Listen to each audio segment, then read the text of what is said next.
Dream job ఆదిత్యతోనే సాధ్యం. Aditya degree colleges admissions open. For more information visit our website. నమస్తే, welcome to Suman TV. నేను మీ సాయి భైరి. ఆంధ్రప్రదేశ్ ముఖ్యమంత్రి చంద్రబాబు నాయుడు గారు చాలా రోజుల తర్వాత లాంగ్ ట్రిప్కి వెళ్ళబోతున్నారు. యూరోప్కి పర్యటన చేయబోతున్నారు. ఈ పర్యటన వెనుకున్నటువంటి మతలబేంటి పూర్తి వివరాలు తెలుసుకునేటువంటి ప్రయత్నం చేద్దాం. మనతో పాటు Suman TV news chief editor Keshav గారు ఉన్నారు. సార్ నమస్తే. నమస్తే. సో చంద్రబాబు గారు long trip, tour, family trip అని చెప్తున్నప్పటికీ కూడా చాలా మంది రకరకాల కామెంట్ చేస్తున్నారు. మిగతా వాళ్ళకి ఏం చెప్తారు? ఈ ట్రిప్ పర్పస్ ఏంటి? ఇన్ని రోజులు గతంలో ఎప్పుడైనా వెళ్ళారా? అంటే గతంలో కూడా చేసినవి ఉన్నాయి. చంద్రబాబు నాయుడు గారికి ఫస్ట్లో అయితే ఇలాంటి అలవాటు లేదు, కానీ గతంలో కొన్నాళ్ళ క్రితం, అంటే ఒక 2 years బ్యాక్ అనుకుంటా, ఆయన విదేశీ పర్యటనకు వెళ్ళారు. వ్యక్తిగతమైన పర్యటన కింద వెళ్ళారు. సో అలాంటివి ఉన్నాయి. అయితే ఈసారి స్పెషాలిటీ ఏంటంటే 75వ పుట్టినరోజుకి ఆయన వజ్రోత్సవాలు. ఒక విధంగా ఆయన వయసు 75 సంవత్సరాలు అంటే కూడా ఆశ్చర్యంగా అనిపిస్తుంది. ఎందుకంటే అంత ఇప్పుడు ఉరుకులు పరుగులు యువకులతో పోటీ పడుతూ ఆయన కూటమి ప్రభుత్వం అధికారంలోకి వచ్చినటువంటి తర్వాత నడుస్తున్నటువంటి విధానం చూస్తే నిజంగా అంత వయసు ఉన్న వ్యక్తిలాగా అనిపించాల. 2019 ఎలక్షన్స్ తర్వాత నెక్స్ట్ ఎలక్షన్స్ చంద్రబాబు నాయుడు గారి ఆరోగ్యం ఎలా ఉంటుందో అనుకున్నారు. ఆయన మళ్ళీ ఇంకొక ఎలక్షన్స్ కూడా రెడీ ఎలా ఉన్నారు, అంత స్ట్రాంగ్ గా, చాలా యాక్టివ్గా ఉన్నారు. ఇప్పుడు ఏంటంటే ఒక విధంగా మానసిక ఒత్తిడిని జయించినటువంటి సందర్భం ఇదంతా కూడా. గత 5 ఏళ్ల పరిపాలన విషయంలో కానీ, వ్యక్తిగతంగా ఆయన ఎదుర్కొన్నటువంటి హ్యూమిలియేషన్ కానీ, వీటన్నిటి నుంచి ఒక బిగ్ రిలీఫ్ ఈ ఏడాది, అంటే ఆల్మోస్ట్ 10 నెలలు కంప్లీట్ అయింది. ఈ 10 నెలల్లో గత ప్రభుత్వం తాలూకు తీసుకున్నటువంటి నిర్ణయాలను మళ్ళీ సరిచేసుకునేటువంటి క్రమం, గాడిని పెట్టేటువంటి ప్రయత్నాలు, వీటిపైనే చాలా బిజీగా, అసలు ఒక క్షణం కూడా తిరిగి లేకుండా గడిపారు చంద్రబాబు నాయుడు గారు కానీ, లోకేష్ గారు కానీ, పవన్ కళ్యాణ్ గారు కానీ, మొత్తం కూటమి నాయకత్వం అంతా కూడా ఒక దశ నుంచి ఒక దిశ అంటారు కదా, ఆ మళ్లింపు ప్రక్రియ అనేది ఈ 10 నెలల్లో కొలిక్కి వచ్చినట్టుగా మనం చూడొచ్చు. సో ఆయన బిగ్ రిలీఫ్గా ఫీల్ అవుతున్నారు. అందుకే 5 రోజుల విరామం తీసుకుంటున్నట్టుగా మనం చూడాలి. కుటుంబ సభ్యులతో కలిసి యూరప్ వెళ్తున్నారు అనేది ఒక సమాచారం. అయితే ఎక్కడికి వెళ్తున్నారు అనేది క్లారిటీ ఇవ్వలేదు, కొంత గోప్యంగా ఉంచారు. 5 రోజుల పర్యటన, ఆ 5 రోజులు కుటుంబ సభ్యులతోనే పూర్తిగా ఆయన గడుపుతారు. 20వ తేదీన ఆయన పుట్టినరోజు. 20వ తేదీన, ఏప్రిల్ 20వ తేదీ పుట్టినరోజు కాబట్టి ఆ రోజు ప్రత్యేకమైనటువంటి సెలబ్రేషన్స్ ఉండొచ్చు. వాటికి సంబంధించినటువంటి ఫొటోస్ బయటికి అప్పుడు రావచ్చు. సో అంతవరకు ఇది అన్అఫీషియల్ టూర్ గానే మనం చూడాలి. అంటే ఏ కంట్రీ చెప్పలేదు, ఏ లొకేషన్ చెప్పలేదు, ఫ్యామిలీతో మాత్రమే అని చెప్పారు. ఇంకెవరితో నాకు కలుస్తున్నారో కూడా వివరించలేదు. సో అందుకే చంద్రబాబు నాయుడు గారు గతంలో కూడా వ్యక్తిగతమైన పర్యటన అని వెళ్ళిన సందర్భంలో కూడా దేశానికి సంబంధించి, రాష్ట్రానికి సంబంధించి డెవలప్మెంట్, అక్కడ జరుగుతున్నటువంటి కొన్ని కార్యక్రమాలు, వాటిని పరిశీలించిన తర్వాత వాటిపైన మళ్ళీ ఆయన కొన్ని ఫొటోస్ షేర్ చేయడం, ఇవన్నీ కూడా గతంలో చర్చ జరిగింది. సో ప్రస్తుతానికి మొత్తం గోప్యం లేదా పర్సనల్, వ్యక్తిగతం అనేటువంటి మాట చెప్తున్నారు కాబట్టి ఎక్కువగా స్కోప్ ఉండకపోవచ్చు. బట్ ఆయన ఆల్రెడీ బయలుదేరిపోయారు. ఇవాళ ఢిల్లీ నుంచి బయలుదేరుతారు ఆ షెడ్యూల్ ప్రకారం. సో 5 రోజులు 22వ తారీఖున మళ్ళీ తిరిగి వస్తారు. సో అప్పటి వరకు ఒక సస్పెన్స్ వాతావరణం అయితే ఉంటుంది. అడ్మినిస్ట్రేషన్ పరంగా లోకేష్ గారు కూడా ఉంటారు, మినిస్టర్. ఆయన కూడా కొడుకుగా మనవడిని తీసుకుని అందరం తీసుకుని వెళ్తున్నారు కాబట్టి వీళ్ళందరూ కూడా అక్కడే ఉండేటువంటి అవకాశం ఉంది. సో అడ్మినిస్ట్రేషన్ పరంగా ఇవ్వాల్సినటువంటి ఆదేశాలు, అప్పగించాల్సినటువంటి బాధ్యతలు అన్నీ స్పష్టంగా క్లియర్ చేసినట్టుగా కనిపిస్తుంది. అలానే 16వ ఆర్థిక సంఘం టీంతో కూడా భేటీ అవ్వడం, మొత్తం ఉప ముఖ్యమంత్రి, కీలకమైనటువంటి మంత్రులు అందరూ కలిసి భేటీ అవ్వడం, రాష్ట్ర అవసరాలను వివరించడం, రాష్ట్రానికి సాయం చేయమనేటువంటి విజ్ఞప్తులు చేయడం, ఇవన్నీ కూడా జరిగినాయి. ఢిల్లీ వెళ్ళిన తర్వాత ఆయన ఢిల్లీ నుంచి డైరెక్ట్గా ఫారిన్ టూర్కి వెళ్ళిపోతున్నారు. సో అందుకని ఈ అప్పగింతల కార్యక్రమం అంతా కూడా ఆంధ్రప్రదేశ్లో ప్రభుత్వ వ్యవస్థల నిర్వహణకు సంబంధించిన బాధ్యతల సహకారం, ఈ అంశాలన్నీ కూడా కంప్లీట్ అయినట్టుగా మనం చూడొచ్చు.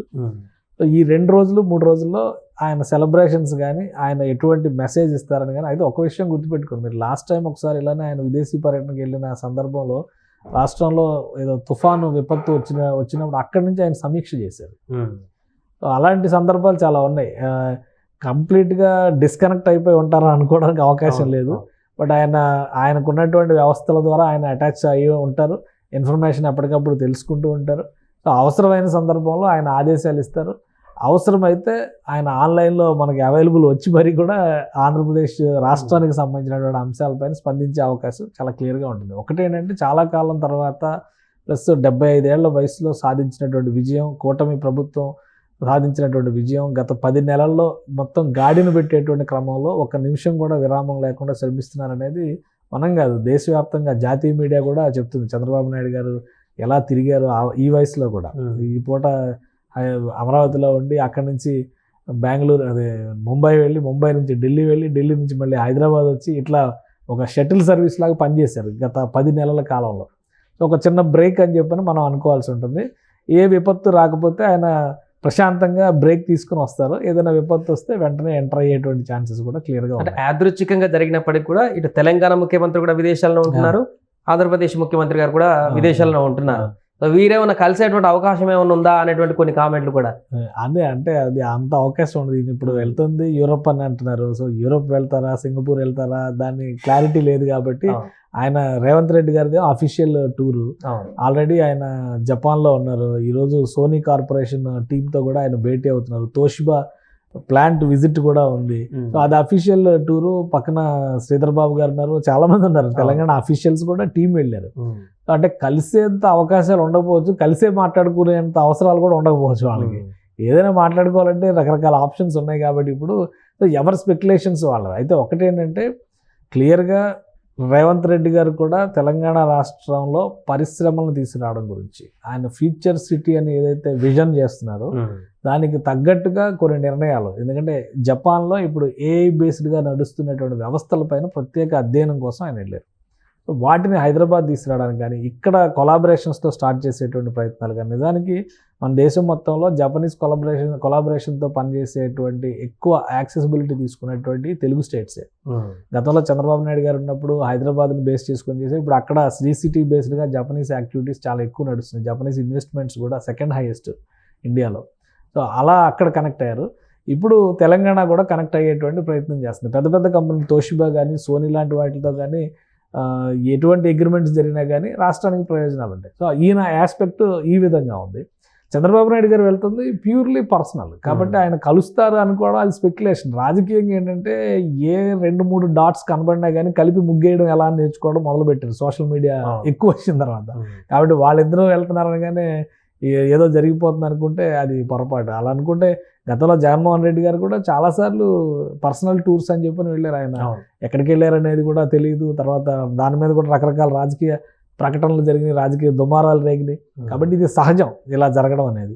అయితే చంద్రబాబు నాయుడు గారు వెళ్తుంది వ్యక్తిగతమైన పర్యటన, రేవంత్ రెడ్డి గారు చేస్తుంది అఫీషియల్ టూరు. వీళ్ళిద్దరూ కలుసుకుంటారేమో, ఇదేదో RRR కథలాగా ఉందన్నమాట. అల్లూరి సీతారామరాజు కొమరం భీం కలిస్తే ఏం జరుగుతుందని మనం ఊహించి రాయడం కంటే కూడా జరిగే వాటిని బట్టి రియాలిటీ మీద మనం వెళ్ళడం చాలా బెటర్. చంద్రబాబు నాయుడు గారిది కంప్లీట్లీ వ్యక్తిగతమైనటువంటి పర్యటన. రాష్ట్రానికి సంబంధించి ఏదైనా ఇబ్బంది కానీ, విపత్కరమైన పరిస్థితులు కానీ వస్తే ఆయన ఇమీడియట్గా రియాక్ట్ అయ్యేటువంటి స్కోప్ ఉంటుంది. At the same time Revanth Reddy గారి పర్యటన కంప్లీట్గా అధికారిక పర్యటన.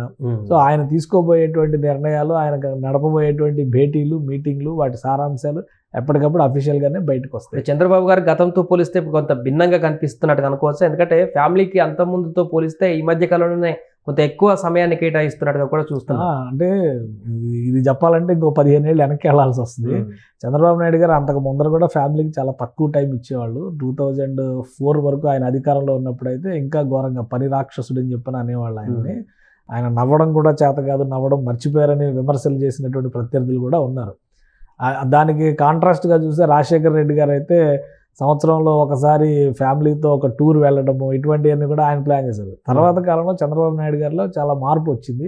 2014-19 మధ్యలోనే ఆ మార్పు కొంత కనబడింది. 2019లో ఓడిపోయిన తర్వాత జరిగినటువంటి పరిణామాలు, ఆయనని ఇబ్బంది పెట్టడం కోసం ఆయన కుటుంబాన్ని టార్గెట్ చేసినటువంటి విధానం, తర్వాత కుటుంబం రియాక్ట్ అయినటువంటి వైనం, ఇవి రెండు చాలా స్ట్రాంగ్ బాండింగ్ని ప్రజల్లో ఎస్టాబ్లిష్ చేసినాయి. నిజం చెప్పాలంటే ఇప్పుడు ఆంధ్రప్రదేశ్లో అత్యుత్తమమైనటువంటి ఆదర్శ కుటుంబాలు అంటే ఒక 2 కనిపిస్తున్నాయి. ఒకటి చంద్రబాబు నాయుడు గారి కుటుంబం, రెండోది పవన్ కళ్యాణ్ గారి కుటుంబం. ఎందుకంటే ఎవరైతే వాళ్ళ కుటుంబాల మీద విపరీతమైనటువంటి నిందలు వేశారో ఇప్పుడు వాళ్ళు డిఫెన్స్లో ఉండాల్సిన పరిస్థితి వచ్చేసింది. జగన్మోహన్ రెడ్డి గారు, షర్మిల గారు ఇప్పుడు భిన్న ధృవాలు అయిపోయారు. విజయమ్మ గారు ఎటువైపు మాట్లాడాలో తెలియని పరిస్థితిలోకి వెళ్ళిపోయారు.